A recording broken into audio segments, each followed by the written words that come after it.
Muchas gracias primero a ustedes por la invitación.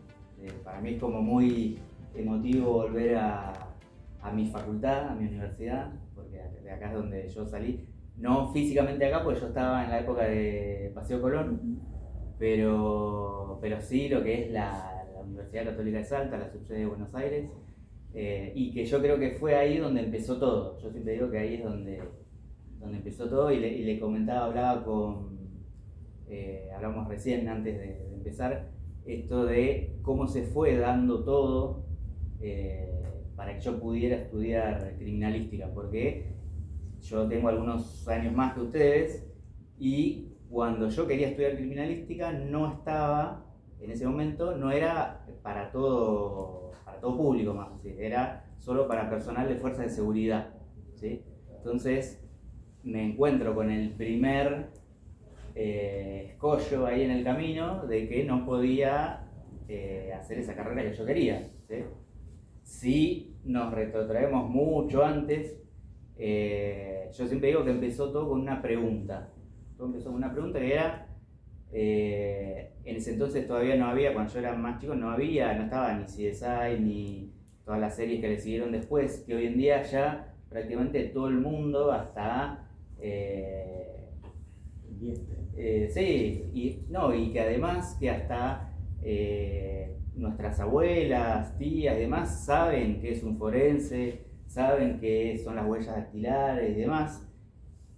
En los 90 recién estaba empezando todo esto, digamos, con la explosión de lo que es la criminalística y todo esto viene a partir, por ahí siempre estuvo y siempre, digamos, pero era como una cosa más de un núcleo más cerrado. Cuando empiezan estas series y demás, ahí sí, digamos, explota, digamos, pues yo me acuerdo que éramos 10 cuando empecé el primer año y cuando me recibí en la facultad, en primer año entraban 60. O sea, fíjense cómo había crecido en un par de años todo el tema de la criminalística.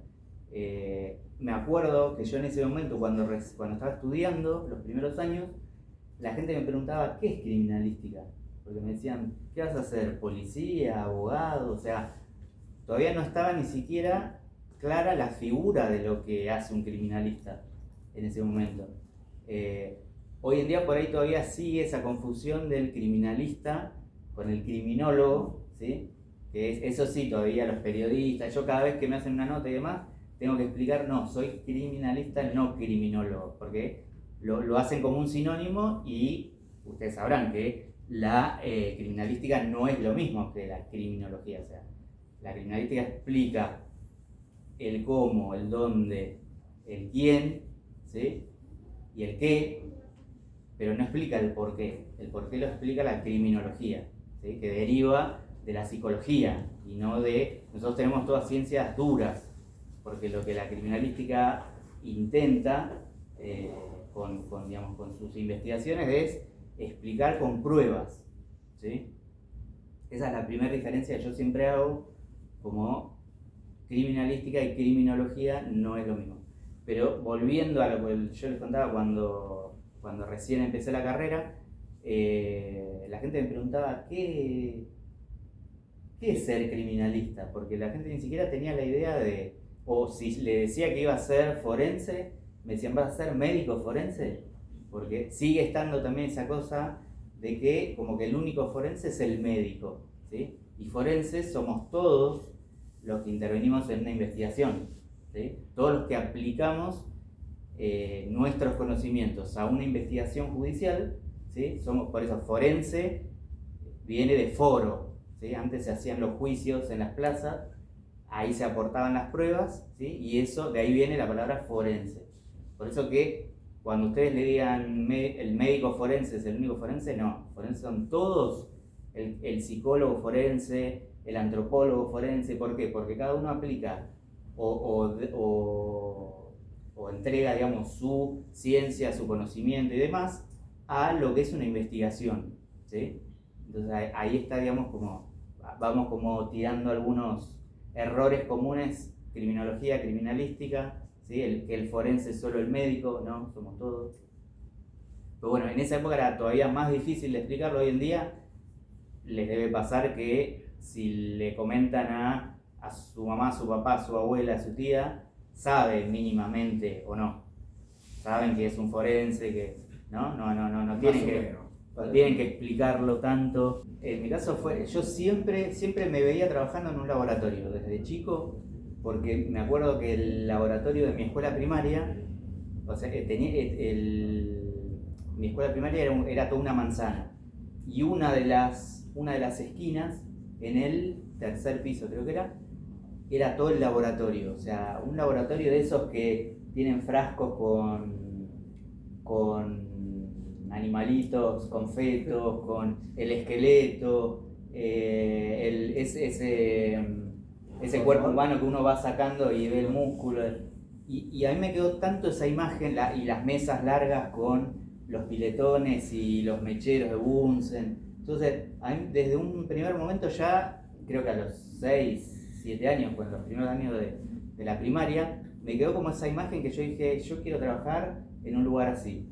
O sea, como que me veía en un futuro, no sabía de qué, pero yo quería trabajar, no me veía en una oficina, ni en la calle, o me veía en ese lugar. Creo que ese es el primer recuerdo consciente que tengo de que cuando por ahí me preguntan cuándo supiste que era lo que querías estudiar y demás, es el primer recuerdo consciente que tengo de ese laboratorio. La imagen de ese laboratorio me quedó como muy marcada, como a fuego. Con el tiempo, o sea, siempre tenía esa idea de algo relacionado con ciencia, todavía no sabía qué. Igual he pasado de maquinista de tren, he querido ser biólogo, he querido ser astronauta, pero bueno, uno va viendo las posibilidades y dice, y astronauta es medio difícil, ¿no? Aunque está el Instituto de Astrofísica y todo, pero bueno, iba como, uno tiene esa etapa de la adolescencia que va descartando, hasta que me empieza a los 12, 13 años me empiezan a gustar mucho las películas y series relacionadas con el FBI. Como que todo lo que era relacionado al FBI me llamaba la atención, me gustaba. Y yo tengo un tío que es policía federal, y un día, por eso le digo esto de las preguntas, como algunas preguntas me fueron llevando. Una pregunta que le hago a mi tío es: ¿quiénes son esos que van al lugar del hecho y se ven las películas que levantan las huellas y que están buscando? Les hablo en una época que todavía no existía CSI ni nada como que era muy rudimentario. Uno en las series de ese momento era un segundo que mostraban al que estaba, no era una serie dedicada a eso, sino que lo mostraban un segundo al que estaba buscando huellas. Y mi tío me dice: esos son los de criminalística. Y ahí es la primera vez que escucho la palabra criminalística. Bueno, quedó ahí dando vueltas el tema de la criminalística, y cuando estamos terminando el secundario, que uno ya tiene que elegir, bueno, qué vas a seguir en la facultad y demás, le pregunto a mi tío si eso se puede estudiar. Y él me dice: sí, existe la carrera de criminalística. Yo justo había terminado el secundario, y en el secundario me otorgan una beca para estudiar acá. Empiezo a mirar el menú de carreras que había, y estaba criminalística. Entonces digo, buenísimo. Pero me encuentro ahí con esto que yo les contaba antes, que no se podía, que no lo podía estudiar porque no era personal de fuerzas de seguridad. Pero me dicen, bueno, estate atento porque parece que estaba justo ahí la resolución en camino. Me dicen, estate atento porque parece que va a ser una carrera pública. Bueno, pasó año y medio, me avisan que sale la resolución. Entonces, bueno, mi miedo era que perder la beca. Pues digo, quizás si me cambio de carrera pierdo la beca. Entonces me dicen que eleve una nota al rectorado para ver si autorizaban mi cambio de carrera. Fueron 2 semanas que no dormí prácticamente, caminando por las paredes esperando la respuesta, hasta que finalmente llega y me avisan que puedo hacer el cambio de carrera. Y ahí llego a criminalística. se termina, digamos, de cerrar mi idea de que esto era lo que yo quería estudiar, cuando yo le digo a vuelvo a hablar con este tío, que no lo veía todo el tiempo, lo veía como muy de vez en cuando, y le digo, llévame a conocer la policía científica de Policía Federal. Y entonces le digo, bueno, quiero conocer llévame para conocer cómo trabajan en los laboratorios de Policía Federal, porque uno está acostumbrado a ver cómo trabajan en otros países y demás, pero bueno, yo quiero ver cómo se trabaja acá. Y bueno, mi tío me lleva un día, la idea era como conocer el edificio, te presento a alguien y ya está. O sea, mi tío me dijo, te dejo, vos hacés lo que... Entonces, y estaba lo que era un FIC, que era la Unidad Médico Forense de Investigación Criminalística, que es los móviles que van al lugar del hecho, estaban en planta baja, ¿sí? Por una cuestión de comodidad, porque cuando hay que salir rápido, bueno, estaban ahí en planta baja. Entonces mi tío me dice, bueno, ¿qué sector querés conocer? Como para, yo te llevo, te presento y después me voy. Entonces le digo, bueno, empecemos por acá, por un FIC que está en planta baja. Y ahí conozco a la que sería después mi inspiración para el personaje de la médica forense de mis novelas, ¿sí? Que es una doctora que está a punto de jubilarse ahora, que se llama Nora Nigro, que fue como mi mentora en todo lo que tiene que ver con medicina legal, porque nosotros nos ponemos a hablar ese día, les cuento que yo estaba en primer año de la facultad y demás, que bueno, lo interesante que estaba la carrera y demás, y justo que estamos charlando, llaman por teléfono que había un hecho, que había que salir un hecho. Entonces me preguntan si los quiero acompañar. Se imaginan mi respuesta. Yo ya estaba dentro de la camioneta. Bueno, ese día terminamos yendo primero vamos a encima el primer hecho que me toca ir a mí, así como acompañante. ¿Cuántos años tenías? Y yo tenía 20. Ah. Hace poquitos años, obviamente. Bueno, fue como muy de película. Fue muy de película porque nos llaman que había ocurrido un suicidio, ¿no? Que había ocurrido un suicidio. Entonces llegamos a un lugar que era una ferretería que estaba cerrado. Y era a la mañana temprano, era un martes a la mañana temprano, me acuerdo. Porque mi tío me dijo a las 10, estate en la esquina, que ahí te llevo, te presento. Así que sería a las 10:30, pues no pasó mucho rato que estábamos charlando y que ya sonó el teléfono y había que salir. Y bueno, primero todo el hecho de pasar por abajo de la cinta policial, o sea, era estar en una de esas series que miraba.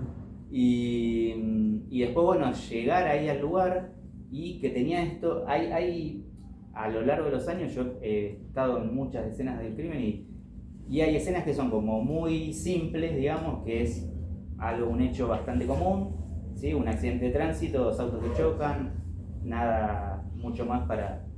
Y hay otras que son que tienen como toda una carga como simbólica, y esta tenía, o sea, era un hombre que cuando nosotros entramos todavía sonaba música, o sea, ya pónganse en clima, entrar a un lugar y creo que era Joan Manuel Serrat que sonaba. Ah, bueno. Y entramos al lugar y nos encontramos con un señor vestido de traje, que después nos enteramos que era el traje con el que se había casado, y parece que lo había dejado la mujer, tenía un montón de deuda, bueno, se ve que se le sumó todo, y no eligió, o sea, la forma que elige de morir es con una manguera, la conectó al caño de escape del auto. O sea, es una muerte bastante tranquila, vamos a decir, porque uno se duerme, ¿sí? Igual que cuando en invierno nosotros hay como picos de que estadísticamente se dan siempre. En verano, el tema de los ahogados en pileta, muchos chiquitos también que se ahogan en las piletas, adultos también. En invierno tenemos los que se intoxican con monóxido, ¿sí? Por eso siempre tengan cuidado en las casas con la ventilación. Bueno, ahora con el tema de la ventilación, como que tuvimos más conciencia, pero es muy común en invierno el tema de los lugares mal ventilados y esos son después de las fiestas. No quería ponerme así tan lúgubre, pero bueno, son como datos que lo ves a lo largo del tiempo y hay, o sea, como que se repiten. ¿Dijiste después de las fiestas? Antes, o sea, hay un pico así como de suicidios que empiezan en mediados de diciembre y en mediados de enero como que ya se normaliza. Eso es como que se dan siempre, ¿sí? Sí, eso lo hemos visto. Pero bueno, volvamos a lo esperanzador. No, y les contaba esto, bueno, imagínense lo que fue para mí ir a ese primer lugar del hecho, que ese día no fue solo ese, terminamos yendo como a 4 hechos distintos de ese mismo día. Entonces imagínense yo en el lugar que están ustedes, así estudiantes de primer año. ¿Son todos de primer año? No. Ah, de años también más. Segundo año. Segundo año, Algunos tercero, están pasando al cuarto. tercero, cuarto. Ah, algunos ya están ahí. Bien. Sí, bueno, yo lo que siempre recomiendo es el tema de ir ahora por ahí hay mucho más de forma virtual, pero yo recomiendo siempre que vayan a congresos, ¿sí? Todo lo que tenga que ver con el ambiente. Ahora hay muchos por ahí de convenciones, congresos, seminarios y demás. Eso está bueno, sobre todo tanto los que están en primer año como los que están en el último año. ¿Sí? Es un buen lugar como para hacer contacto, como para conocer. Yo he conocido muchos de los que por ahí ahora son compañeros míos o gente conocida. Las he conocido así en congresos, que está bueno, pues empieza a dar como esa cosa de bueno, acá lo hacemos de esta forma, allá de tal, bueno, nosotros usamos esta aparatología, y se va haciendo un intercambio que está bueno. Entonces yo siempre les recomiendo, si viajan yo típico viaje que hago a alguna otra provincia o otro país y demás, siempre voy al Departamento Central de Policía, al Servicio Médico Legal, o sea, y así me fui haciendo como una red de gente conocida acá mismo en Argentina y en otros países también. Pues eso les recomiendo, sí, como para extender así lo que es la parte laboral y demás. Más allá de que alguno tiene idea después de entrar a una fuerza, ¿sí? Alguno tiene ideas de trabajar más de la parte pericial de parte también, eso también lo pueden hacer como perito de parte. Como que hay varias opciones, digamos, como licenciados en criminalística. Está la gente que le gusta la parte de huellas, la parte de documentología, la parte de rastros. Siempre lo mejor es que ustedes se especialicen en alguna de las disciplinas, ¿sí? Porque como que está bien, la licenciatura nos abarca todas las disciplinas, podemos trabajar en todas las disciplinas, pero si uno se especializa en alguna, como que puede ser como estar entre los buenos de esa disciplina, y eso también hace que por ahí al momento de elegir a un perito dice no, llamalo a fulanita o a fulanito porque es bueno, se ha especializado, tiene mucha carrera en el tema. Entonces eso también siempre lo recomiendo. Después, bueno, esto de no quedarse, yo siempre digo, la facultad tiene que ser, mismo ahora se lo digo también a mis alumnos, cada clase tiene que ser un puntapié para que después ustedes sigan, ¿sí? No se queden solo lo que ven acá, con lo que ven en cada clase, sino que eso sea algo que los lleve a, bueno, hoy estuvimos viendo balística, ¿sí? De armas cortas, bueno, ¿qué encontramos acá en nuestro país? ¿Qué hay en otros países? ¿Cómo son las heridas que provocan esas armas? O sea, todo tiene que ser como Como invitación a investigar Exacto, exacto. No de quedarse, porque en esto como el que sabe más siempre es el que tiene más chances. Y además que ustedes van a trabajar, digamos, persiguiendo de alguna forma el crimen, y el crimen todo el tiempo está evolucionando, lamentablemente. Entonces ustedes tienen que ir, siempre estamos un paso atrás, pero bueno, hay que tratar de que ese paso atrás que estamos no sea tan atrás, ¿sí? O sea, y eso se los va a dar la experiencia, se los va a dar el trabajo en equipo, lo que ustedes sigan estudiando. O sea, esto es como algo que nunca, yo el año que viene va a ser 20 años que me recibí y sigo todo el tiempo como aprendiendo cosas nuevas, porque hay nuevas tecnologías, hay nuevas formas de crimen que uno tiene que aprender también de eso para ver qué es lo que puede aplicar para resolverlo. Eso a su vez también me lleva después, cuando escribo, de volcar un poco también ahí eso,